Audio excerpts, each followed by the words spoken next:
352. Essaye de faire mieux pour voir. 1, 2... Tiens, tu savais que les JO avaient pas toujours existé? Oui, j'imagine bien, oui. Je vois mal des hommes de Cro-Magnon lancer des os de mammouth. Non, enfin, je veux dire qu'ils avaient disparu. Quoi, les hommes de Cro-Magnon? Bah non, les JO. Bah, suis un peu. Et du coup, comment ils sont réapparus? De quoi? Les JO, t'as dit qu'ils avaient disparu, pourtant ils sont toujours là. Ah, oui.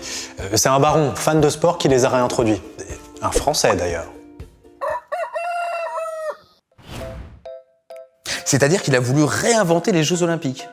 Genre le monsieur, il était nostalgique de jeux inventés à l'autre bout de l'Europe, il y a des centaines d'années, avec des mecs tout nus qui se battaient uniquement pour gagner une couronne de laurier. Ouais. Tout à fait. Ce monsieur s'appelait Pierre de Coubertin. Un vrai fan de sport qui voyait dans cette compétition un gros potentiel pour promouvoir le sport dans le monde entier. Il a vu juste. Ça, tu peux le dire. Pourtant, ce n'était pas gagné. Lorsqu'il a commencé à évoquer son souhait de restaurer les Jeux Olympiques, l'idée n'a pas emballé tout le monde.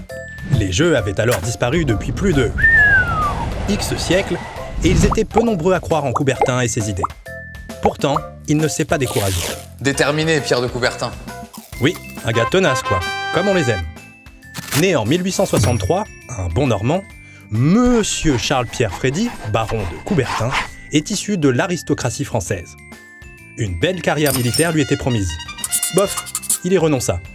Il refusa également de s'engager en politique pour se consacrer à l'éducation. Son objectif était d'étendre la place du sport dans tout le système éducatif.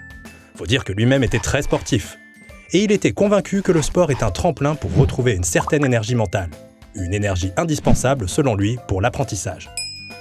Coubertin a donc persévéré, et c'est grâce à lui que les Jeux ont été relancés au cours d'un congrès à la Sorbonne le 23 juin 1894. Ouais.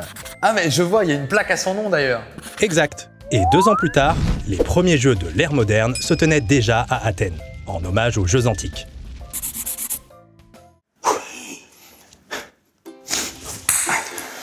Toi c'est sûr, tu n'auras pas de plaque à ton nom, hein.